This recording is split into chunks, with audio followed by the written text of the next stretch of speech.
yet another contestant has been eliminated from the Miss South Africa 2024 competition. And this time the victim ended up being Naledi Matlakala.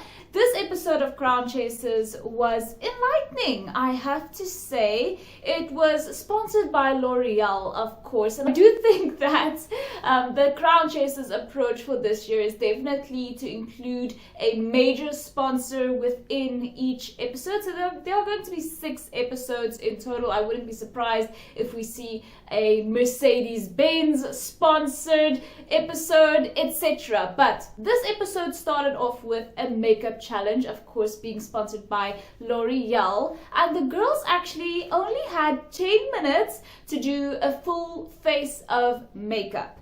And I thought that this was interesting because the winner of this makeup challenge would actually end up getting an advantage in the main challenge later. So this was just a little bit of a mini challenge. It was actually so much fun. You know, we got to see Natasha a lot during this challenge, and I do think that she was so entertaining and funny throughout the entire challenge. So I did appreciate that. However, one of the twists of the challenge was that the girls were not allowed to have any mirrors whilst doing their makeup within this 10-minute time period, and that they were being filmed the entire time. So they sort of had to walk you through their makeup routine, although some girls seem to be just straight up panicking. Your time is up.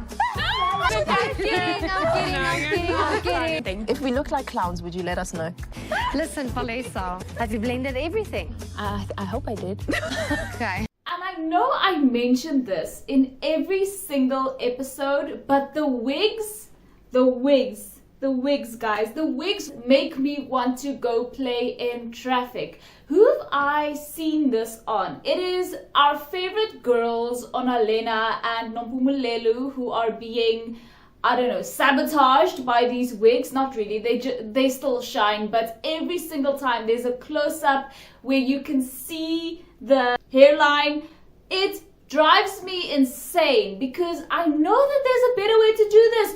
We never see Bonang's hairline like that ever. I do feel like there's a better way to do this to make it not look like this. Now, I'm by no means an expert. I never wear wigs, but it's so distracting and it doesn't look good. And they know it doesn't look good. Do you know how I know that the Miss SA team knows there's a problem here? Because every single time they take official photographs, they end up editing out those little bits that you can see. They need to fix this. But this show was filmed like weeks ago.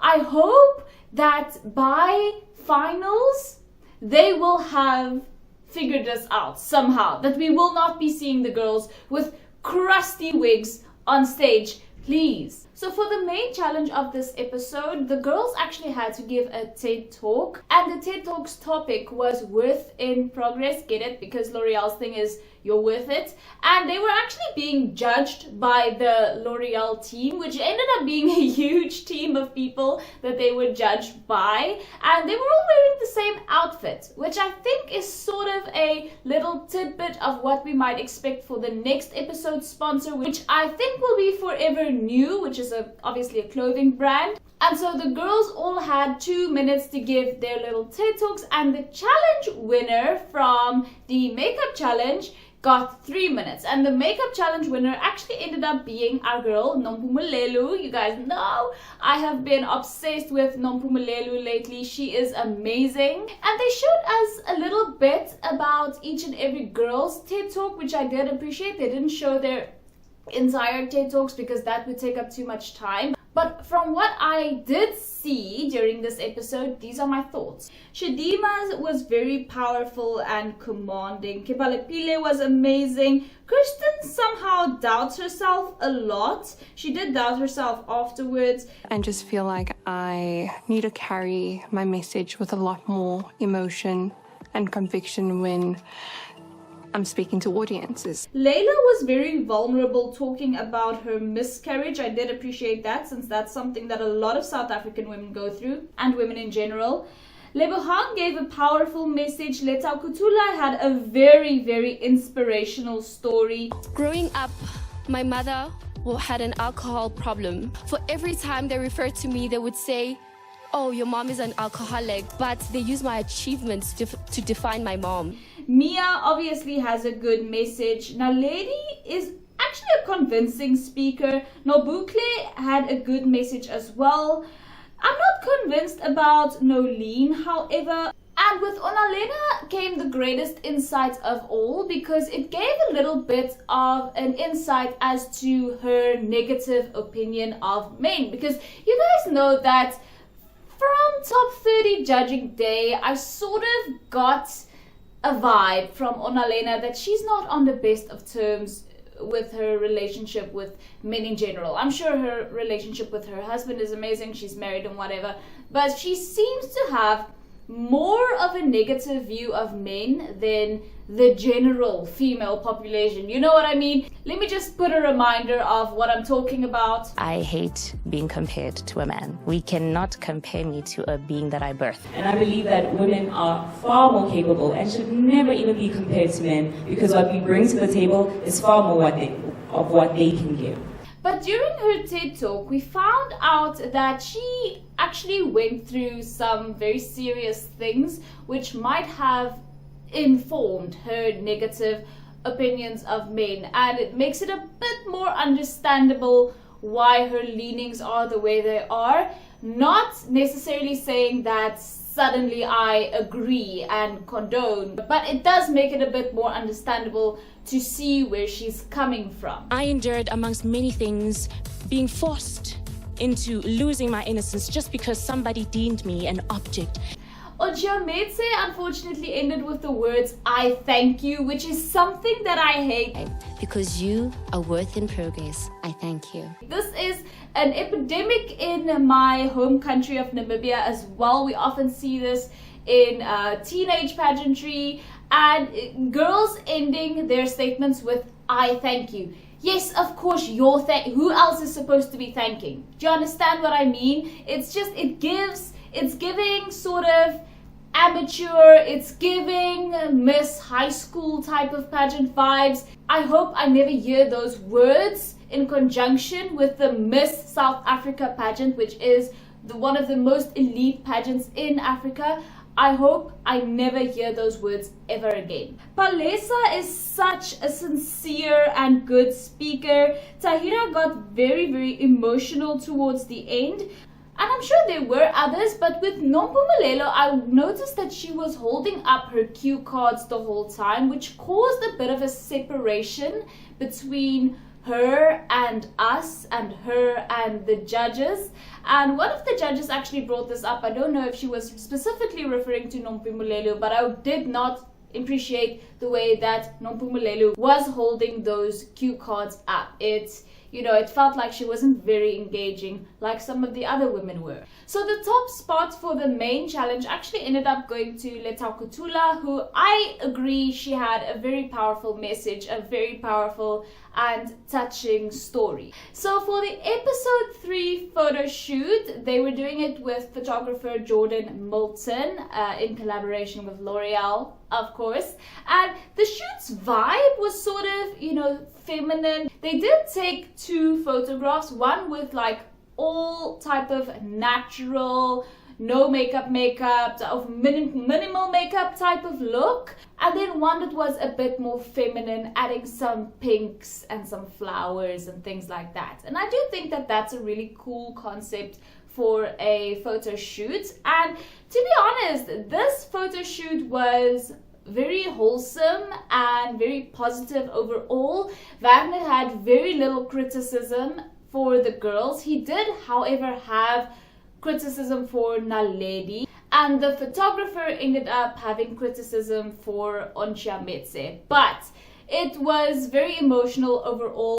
Wagner was literally on the brink of happy tears for all of the girls suddenly leveling up. He said the most powerful thing about there being a point in competition, or the run up to the competition, where these girls go from normal South African women to being Miss South Africa's, turning into Miss South Africa's one by one. And I absolutely love that. I love Wagner's love and enthusiasm for this industry and South African women. I think it's such a beautiful thing. And that's also one of the reasons why I have issues with Onalenna talking badly about men sometimes, and sort of saying that men and women aren't equal, that women are somehow above men, because there are some amazing men. Some of the best makeup artists, some of the best stylists, creative directors, national directors, etc. are men at the end of the day. And that's not a bad thing. That's not a bad thing. I don't think that the solution to a male-dominated world is a female-dominated world. I think a world in which we could all be equal and have equal respect and respect each other's strengths and weaknesses, I think that is the ideal, and that's why I think it's so beautiful that we have Wagner on the Miss South Africa team, even though the Miss South Africa organization sort of makes a fuss about always having women judges, etc. I do not doubt that Wagner would also be an amazing Miss South Africa judge. Alas, that's probably not something that he wants. I think he definitely supports the Miss South Africa's way of doing things.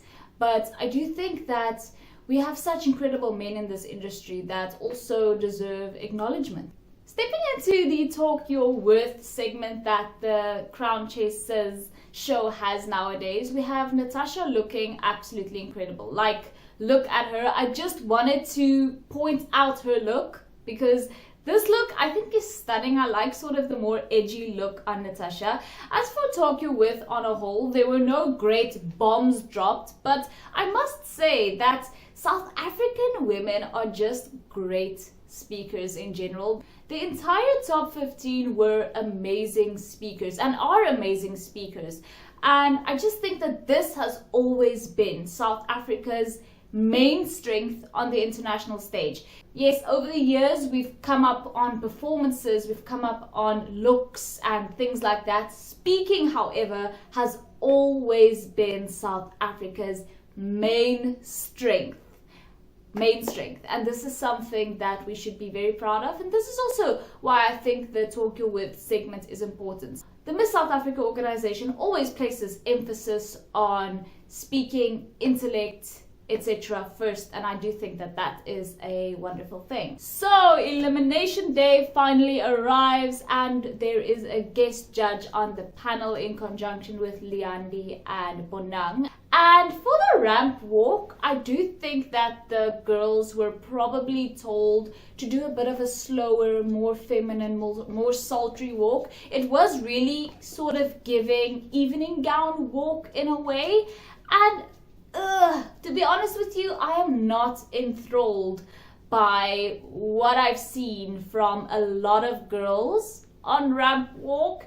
However, I do still think that Onalenna is the best on the ramp, and she has been for the past 2 episodes. So Onalenna is definitely one of the best on the ramp for me. And for this episode, they actually showed a little bit more about the judges' deliberation and with Natasha there and things. And to my surprise, they actually take everything in the week into account. So obviously there was that mini challenge, there was the main challenge, which was the TED Talk, and there was walking on the ramp and things, but they actually also take the Talk Your Worth segment into account as well. I didn't think that this was a segment which was taken into account for judging and deliberation, and I was pretty surprised about that because they did make it seem in the beginning like this was just a little thing for the girls to sort of get some therapy from each other, but no, they're actually being judged on this. So I do think that that's interesting. So at the end of the day, it was Nompumelelo, Onalenna and Layla who ended up being the top 3 for this episode. But Nompumelelo was once again the overall winner for episode 3 of Crown Chasers. Is Nompumelelo the Natasha of this year? Because if you guys recall, in last year's Crown Chasers, Natasha came out on top in basically every challenge. Now, I'm wondering, can we see Nompumelelo as Miss South Africa? I definitely can. She was in the top 5 at Miss South Africa 2019, and if she continues down this streak, then I definitely think that Nompumelelo could come out on top at Miss South Africa this year. So for the bottom 3, we had Mia, Nolene, and Naledi. I was surprised at Mia being in the bottom 3. That's a bit sad considering that last episode she was in the top 3. Her being in the bottom 3 is a bit scary and sad to me, considering that I do love Mia. I do think that she has a lot to offer to this organization, and her winning would mean a lot to a lot of people. But also, I just think her personality is fantastic. You know, from what I've seen, she's so funny, she's so heartfelt. I can definitely see her as Miss South Africa, and so to see her in the bottom 3 really stung. You know, it didn't sting so much to see Nolene and Naledi because I haven't really connected with them, you know. And so luckily when it came to the rapid fire Q&A for the bottom 3, which is something that the judges utilize in order to help them pick who is going home, so the girls basically have to fight for their lives in these rapid fire Qs, Mia did amazing. She did amazing. She nailed the question and I absolutely love her. Nolene actually gave a very impactful answer as well. This is what's frustrating about Nolene for me, because sometimes she's so out of touch. For example, in the previous episode, if you know, you know, but sometimes she really hits the nail on the head, as with this rapid fire Q&A. And I feel like when she's under pressure, she actually really performs. And performs well and authentically and sincerely, whereas I feel like sometimes she's trying so hard to be something she's not, and she's trying to be very performative instead of performing well as herself, if you know what I mean. It's just sometimes, like with last episode's sort of virtue signaling type of vibes with the thing about the advertisement and not culturally appropriating, when there was literally a rugby ball and a South African flag. No, don't even get me started. Just go watch that review if you want to know what I'm talking about. Don't even get me riled up about this again. But I feel like Nolene has what it takes to do well if she is just going to be herself. You know, I feel like when the pressure is on, when she's bottom 3 and she has to do this rapid fire Q&A, she suddenly becomes amazing. Whereas throughout the entire episode, you know, she's lagging behind, or she skews a little bit false. But at the end of the day, she comes through when the pressure is on. That is what is so frustrating about Nolene for me. And then lastly, there was Naledi, which Naledi gave a good answer as well. But honestly, she was pretty much the only one that Wagner had criticism for during the photo shoot. So I don't know, I feel like we sort of saw her elimination coming at this point. And as always, I do feel sorry for her, but honestly, she did give a great exit speech. And you know what? It is what it is. Now we have a top 14. Let me know what you guys thought about this episode of Crown Chasers. I'd love to know. Thank you guys so much for watching. If you haven't already, please subscribe, and I will see you in the next one.